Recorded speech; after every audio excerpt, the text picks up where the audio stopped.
Bonjour à tous, aujourd'hui Waldorado vous emmène à Lontzen, près de la frontière allemande, pour découvrir une pépite wallonne méconnue et pourtant cela fait plus de 200 ans que le groupe Schreber est actif dans le domaine des bâches, des tentes et des chapiteaux. Les secrets de leur longévité, c'est tout de suite.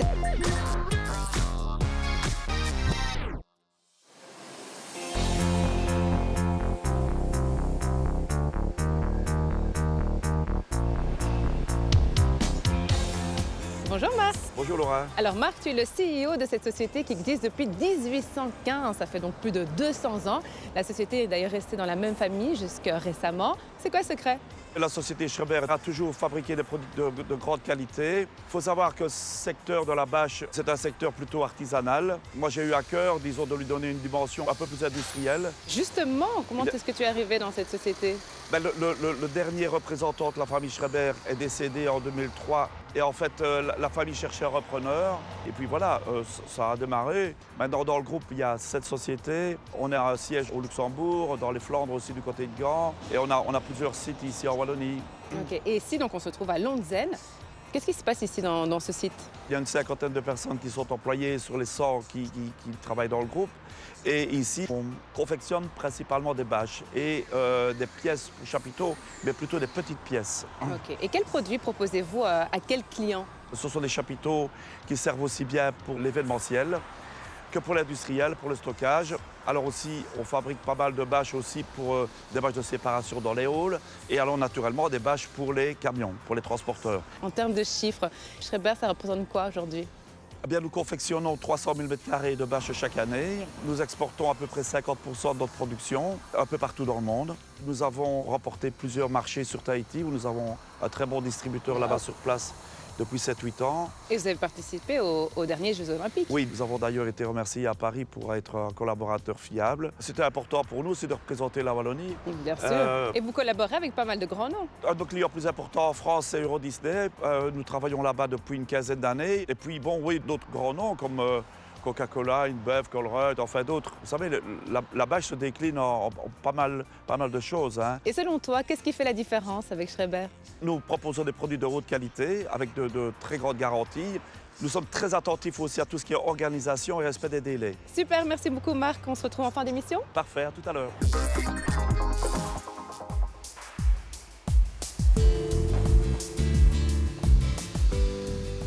Bonjour Quentin. Bonjour Laura. Alors Quentin, tu gères cette partie du site à Lontzen avec ton papa Marc. Exact. Donc on continue à travailler en famille, c'est génial. Parfait. Alors concrètement, qu'est-ce qui se passe ici? Alors ici, c'est le cœur de l'activité puisque c'est l'activité fabrication. Ouais. Vous voyez à côté de moi, c'est des tables de découpe où la bâche arrive en énorme bobine de plus ou moins 600 m² la bobine. Ensuite, la bâche est découpée, elle va être soudée après pour assemblage. Ensuite vient la finition, à la fois la finition chapiteau, la finition transport et ensuite la personnalisation où on peut mettre des logos et d'autres choses sur les bâches. Quel type de travailleurs on retrouve ici? Alors, on retrouve pas mal de profils assez différents. Ce qui est assez complexe dans le métier, c'est qu'il n'y a pas de formation pour devenir technicien en bâche. Maintenant, on retrouve à la fois des ingénieurs aussi, on a un bureau d'études, on a des dessinateurs, c'est ceux qui vont devoir analyser la demande du client et la construire et la dessiner pour qu'elle puisse être retranscrite en production et être découpée par la suite. Et alors, on retrouve à la fois aussi dans la construction métallique toute la partie usinage, soudeur métallique, Oui. préparateur de commandes, magasinier. Et concrètement, comment ça se passe quand un client souhaite avoir une bâche ou un chapiteau? Le plus important, donc, c'est d'apporter du conseil d'abord au client. Donc, on l'appelle, on identifie ses besoins. On essaie de l'orienter tout d'abord vers un produit qui peut être standard. Ensuite, si ce n'est pas possible, on va peut-être customiser ce produit standard ou alors partir directement sur un produit totalement sur mesure.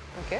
Et ensuite, ça part chez les dessinateurs une fois que la commande est enregistrée pour la mise en production et tout ce qu'on a expliqué tout à l'heure. Et pour avoir une petite idée, c'est quoi les fourchettes de prix? Alors, on peut commencer par du très petit. On a des bâches qui commencent peut-être à 50 €.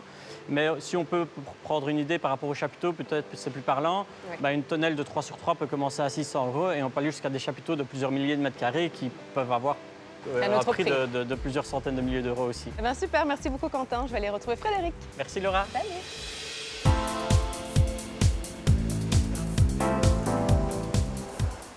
Bonjour Frédéric. Bonjour Laura, Alors Frédéric, dis-moi, c'est quoi ton job? je suis directeur de production, Ok, ça fait combien de temps que tu travailles ici? 30 ans. 30 ans. oui. Mais t'as dû commencer jeune, quoi. Juste après mes études, donc j'ai fait les sciences commerciales au HEC à Liège et puis j'ai commencé ici. Donc en fait, tu es même plus ancien que Marc. Je suis plus ancien que Marc, oui, oui. En fait, j'ai connu le dernier de Schreiber, donc Bernard Schreiber, avec qui j'ai travaillé une dizaine d'années. Et en 30 ans, tu as dû voir une sacrée évolution, j'imagine. Oui, à tous les niveaux. Au départ, on faisait des petites tentes de 6 à 10 mètres de large et puis maintenant, on fait des grandes structures de 40 mètres de large avec de l'isolation, enfin, donc vraiment des bâtiments. On fait des toiles pour l'industrie, donc des produits très spécifiques. Et au niveau des ventes à l'étranger, j'imagine que c'était différent aussi à Oui, l'époque. donc au départ, on était uniquement axé sur la Belgique et un peu le Luxembourg. Et puis on a fait des foires en France, en Angleterre. Et donc ça nous a permis d'exporter même au-delà de l'Europe, en Afrique. Et selon toi, Frédéric, c'est quoi le secret de Schreiber? C'est la capacité de faire du sur-mesure. Donc si un client nous demande un chapiteau de 10,75 m de large, on sait le faire, alors que nos concurrents vont rester dans du standard, dans du 10 mètres, du 15 mètres. Très bien, merci beaucoup Frédéric. Merci. Je vais te laisser reprendre tes activités. Merci.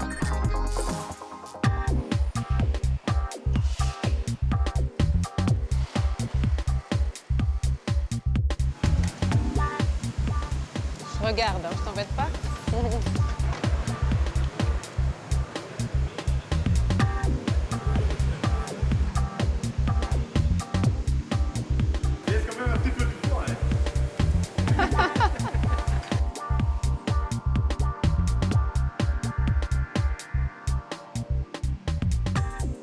Salut Johanna. Bonjour Laura. Alors Johanna, tu es la responsable des couturières. Alors je t'avoue que je ne m'attendais pas du tout à retrouver ce type de profil-là. Ça fait combien de temps que tu travailles ici? Ça va faire bientôt 15 ans que je travaille ici.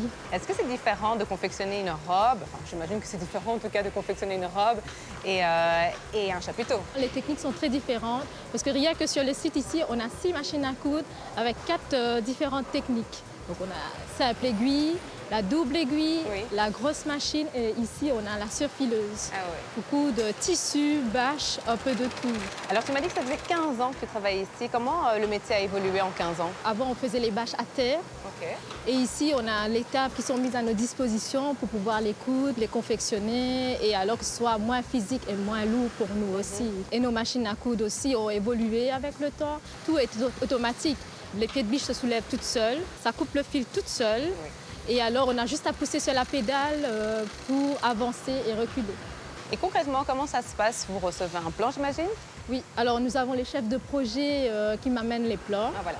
Et alors, moi, j'installe un planning et alors je distribue le travail avec les filles pour voir qui va coudre quoi. Par exemple, on n'a pas que des chapiteaux à coudre, on a aussi des doubles toits dans les camions. Nous avons des tentes de réception, des côtés pour chapiteaux, c'est très varié, quoi. C'est ce qui te plaît dans ce métier? Ah oui, il y a toujours quelque chose à apprendre. Quand je rentre chez moi, j'ai toujours quelque chose à raconter à mon fils et à mon mari.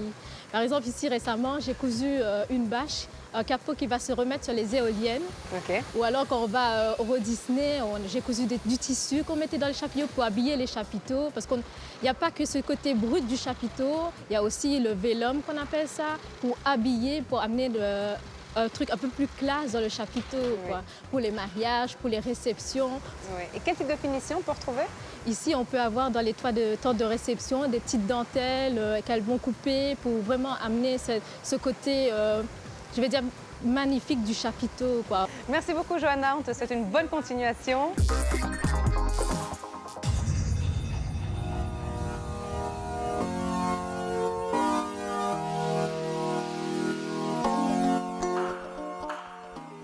Bonjour, Laura. Alors Simon, on se trouve sur votre site des Plaines. Est-ce que tu peux m'expliquer ce qu'on peut retrouver ici?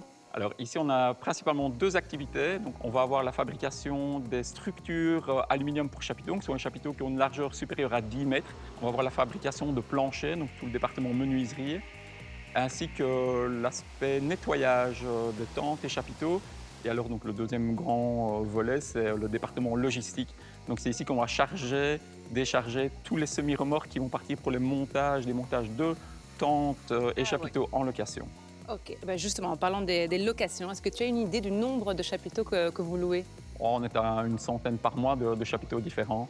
Donc on a un parc qui est de globalement 50 000 mètres carrés de tentes et chapiteaux en location. Et qui sont vos clients? Alors on est multisectoriel, donc on touche vraiment différents pans d'activité. On va travailler aussi bien pour des festivals, pour les Ardentes et Francopholies de Spa. Nice. On va pouvoir travailler sur des foires agricoles, type foire agricole de Libramont. On va aussi travailler pour des clients particuliers qui vont faire une communion, un mariage. On va aussi toucher à des aspects un peu plus industriels. Par exemple, une société qui va avoir un besoin de stockage temporaire, on va lui fournir un chapiteau de manière à couvrir ses marchandises. On a d'autres applications un peu plus particulières. Par exemple, récemment, ici, on a de couvrir une piscine olympique d'un chapiteau pour pouvoir y refaire la membrane d'étanchéité de la piscine. On a construit ça cette semaine. Vous êtes combien à travailler ici? On a une bonne trentaine de personnes en saison, ce qu'on va appeler la saison en chapiteau, c'est-à-dire l'été. Là, on monte jusqu'à une cinquantaine de personnes sur le site ici. Et on peut retrouver quel type de profil? Pour l'aspect fabrication, on va retrouver des profils d'usineurs, soudeurs et monteurs de charpente et structures. Et pour l'aspect montage de tentes et chapiteaux, on va plutôt travailler donc sur un profil monteur d'échafaudage.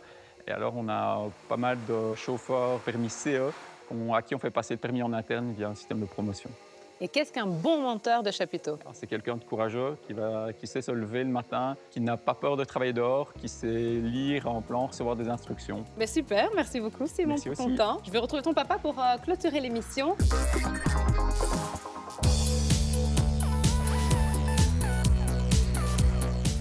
Marc, on se retrouve. Oui. Alors, comment tu vois les choses pour les années à venir? Comment tu vois la société évoluer? On a beaucoup investi ces dernières années. Il est temps de consolider. Maintenant, c'est bien. Notre marché est mature. Maintenant, on n'est pas vraiment obnubilé par la croissance. Ce n'est pas quelque chose qui est obsessionnel chez nous. Maintenant, quand les opportunités se présentent, on les saisit. Alors, ce qui est fou, c'est qu'on te sent vraiment très humble. Pourtant, aujourd'hui, vous êtes vraiment un incontournable. Incontournable, c'est un grand mot. Vous savez, le monde évolue très vite. Moi, je l'ai dit plusieurs fois, déjà il y a une vingtaine d'années. Je dis, faites attention, ce qu'on vend maintenant le plus, c'est ce qu'on vendra le moins dans 10 ans. Et ça s'est vérifié. On doit être très attentif à l'évolution des choses. Tout à fait. Et puis, vous devez aussi composer avec une pénurie des talents.